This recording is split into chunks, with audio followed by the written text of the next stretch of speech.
दोस्तों नमस्कार। आज हम आप लोगों को कैग के विषय में बताएंगे। इससे पहले आपसे रिक्वेस्ट है कि आप हमारे वीडियो को लाइक और शेयर सब्सक्राइब जरूर कर दीजिए, जिससे हमारा मनोबल बढ़ेगा। हम इससे अच्छे से अच्छे वीडियो और ज्ञानवर्धक चीज़ देने की कोशिश करेंगे। धन्यवाद। कैग का फुल फॉर्म होता है कंप्ट्रोलर एंड एडिशन जनरल ऑफ इंडिया। जिस चीज़ में जनरल लगा होता है उसे बहुत बड़ा माना जाता है। इसका हिंदी होता है वर्तमान नियंत्रक महालेखा परीक्षक होता है। यह भारतीय संविधान के तहत स्थापित एक सर्वोच्च पदाधिकारी होता है। कैग का कार्य है कि केंद्र सरकार और राज्य सरकार के सभी आय और व्यय का निरीक्षण जानकारी रखता है या करता है। कैग का कार्य, इसका मुख्य कार्य होता है कि एक फाइनेंशियल ईयर यानी 1 अप्रैल से लेकर 31 मार्च तक जो केंद्र सरकार का आय और व्यय का रिपोर्ट होता है उसे राष्ट्रपति को सौंप देता है।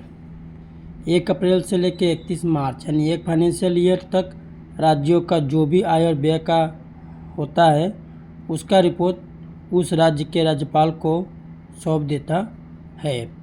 कैग एक फाइनेंशियल ईयर अगर केंद्र सरकार की कोई है तो उसे भारत के राष्ट्रपति को सौंप देता है, और राज्य सरकार की व्यय है 1 फाइनेंशियल ईयर का तो उसे उस राज्य के राज्यपाल को सौंप देता है।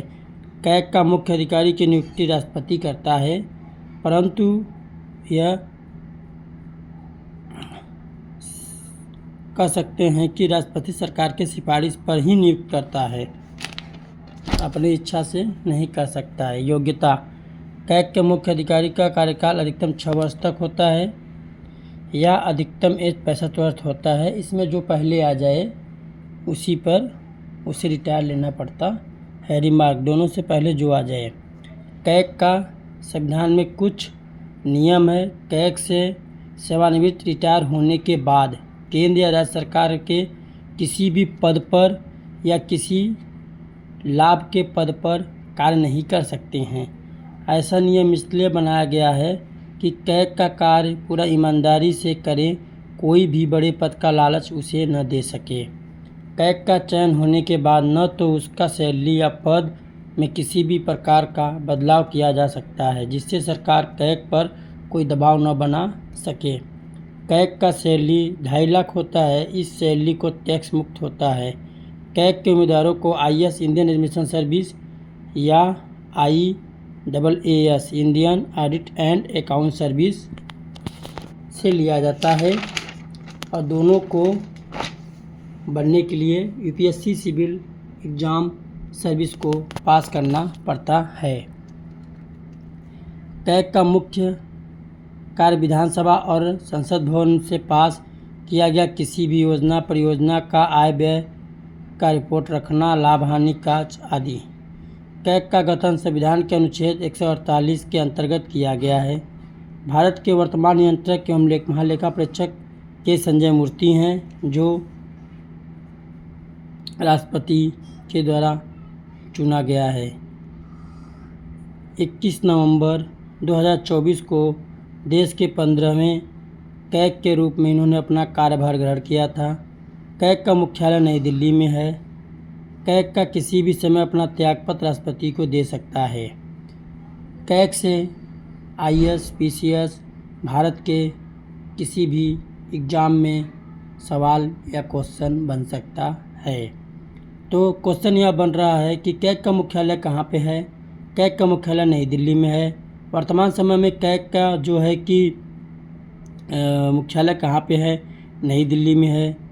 कैग के वर्तमान नियंत्रक महालेखा परीक्षक के मुख्य अधिकारी का क्या नाम है, के संजय मूर्ति। कैग किसी भी समय अपना त्यागपत्र किसे दे सकता है। कैग किसी भी समय अपना त्यागपत्र राष्ट्रपति को दे सकता है अपने कार्य से पहले। कैग का वेतन भारत की किस निधि से दिया जाता है। कैग का वेतन भारत की संचित निधि से दिया जाता है। एक क्वेश्चन यहाँ भी बनता है। कैग अपना रिपोर्ट जो है राष्ट्रपति को देता है। राष्ट्रपति अपना रिपोर्ट लोकसभा के अध्यक्ष को देता है। अध्यक्ष अपना रिपोर्ट लोक लेखा समिति को देता है। लोक लेखा समिति जो विपक्ष के होते हैं। अब आते हैं लोक लेखा समिति इस समिति में पूरा 22 सदस्य होते हैं। लोकसभा से 15 और राज्यसभा से 7 सदस्य होते हैं। इसका अध्यक्ष विपक्ष का होता है। लोक लेखा समिति का कोई संवैधानिक पद नहीं होता है। यह कैग की रिपोर्ट की जांच करता है। इसका नेता विपक्ष का होता है। अगर विपक्ष का नेता है तो एक एक पॉइंट पे जांच करेगा और कोई ना कोई कमी खोजने की कोशिश करता है। इसलिए लोक लेखा समिति का जो अध्यक्ष है वो हमेशा विपक्ष का बना होता है। कैग की रिपोर्ट पर अध्यक्ष कोई कार्य नहीं करता है। यह केवल राष्ट्रपति और लोक लेखा समिति के मध्य का एक माध्यम का कार्य करता है, रिपोर्ट को पहुंचाने या देने का। कैग को भारत अधिनियम 1935 में लाया गया था। यह कैग क्या भारत में कब लाया गया था? कैग को भारत अधिनियम 1935 में इसका पद लाया गया था। कैग के बारे में यह भी कह सकते हैं कि भारत में जो घोटाला हुआ, जैसे 2G घोटाला, कोयला घोटाला आदि की जांच कर सकता है। उस घोटाला में किए गए पैसे को तो वापस नहीं ला सकता, परंतु भविष्य में ऐसा घोटाला न हो इस पे कार्य करता है। राज्य सरकार का कैग अलग नहीं होता है। अगर यहाँ पे क्वेश्चन बनता है क्या राज्य सरकार से कैग का कोई अलग होता है? नहीं, राज्य सरकार की कैग जो होता है अलग होता है नहीं। अब इसमें क्वेश्चन देखो कहाँ से कैसे बनता है। कैग का फुल फॉर्म क्या होता है? कैग का फुल फॉर्म होता है वर्तमान नियंत्रक महालेखा परीक्षक। अब पूछ सकता है कि कैग जो है किस देश से किस देश तक कार्य करता है। कैग एक फाइनेंशियल ईयर का रिपोर्ट जो है अगर केंद्र सरकार की है तो राष्ट्रपति को देता है, अगर राज्य का है तो उस राज्य के राज्यपाल को देता है। और कैग के सदस्यों का जो है नियुक्ति कौन करता है? कैग के मुख्य अधिकारी का नियुक्ति कौन करता है? कैग के मुख्य अधिकारी का नियुक्ति भारत का राष्ट्रपति, राष्ट्रपति जो है भारत के सरकार के माध्यम से या उसके सिफारिश पर करता है। कैग का मुख्य कार्यकाल कितने वर्ष का होता है? कैग का मुख्य अधिकारी का कार्यकाल 6 वर्ष का होता है। अगर मैक्सिमम एज 65 वर्ष है। इन दोनों में जो पहले आ जाए, जैसे मान लीजिए कोई कैग का अधिकारी है, उसकी एज 62 साल है तो उसका कार्यकाल 3 साल का ही होता है। कैग संविधान में कुछ नियम है जो कि संविधान रिटायर होने के बाद कैग न तो राज्य सरकार पे न ही केंद्र सरकार के किसी भी लाभ के पद पे कार्य कर सकता है। और एक क्वेश्चन बनता है क्या कैग में नियुक्त होने के बाद केंद्र सरकार उसकी सैलरी में कुछ घटा बढ़ा सकता है? ऐसा कुछ नहीं कर सकता है। कैग का सैलरी कितना होता है? कैग का सैलरी जो होता है मुख्य अधिकारी का 2.5 लाख होता है। कैग के उम्मीदवार बनने के लिए आपकी योग्यता क्या होनी चाहिए? कैग के उम्मीदवार बनने के लिए मुख्य योग्यता जो है IAS या IAAS एग्ज़ाम को पास किए गए कैंडिडेट को ही बनाया जाता है। कैग का गठन भारतीय संविधान के अनुच्छेद 148 के अंतर्गत किया गया है। ऐसे क्वेश्चन है, जैसे क्वेश्चन बन सकता है कैग का मुख्यालय कहाँ पे है? कैग का मुख्यालय नई दिल्ली में है। कैग का वेतन किस निधि से दिया जाता है? कैग का वेतन भारत के संचित निधि से दिया जाता है। क्वेश्चन बनता है, इसे आप लोग तैयार करिए और कंपटीशन के लिए बहुत ही फायदेमंद है। कैग अपना रिपोर्ट राष्ट्रपति को देता है, राष्ट्रपति अध्यक्ष को देता है, अध्यक्ष देता है लोक लेखा समिति को।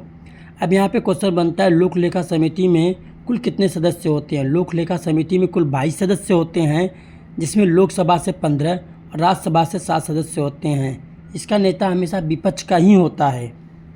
अब होता है क्वेश्चन कि कैग को भारत में कब लाया गया था?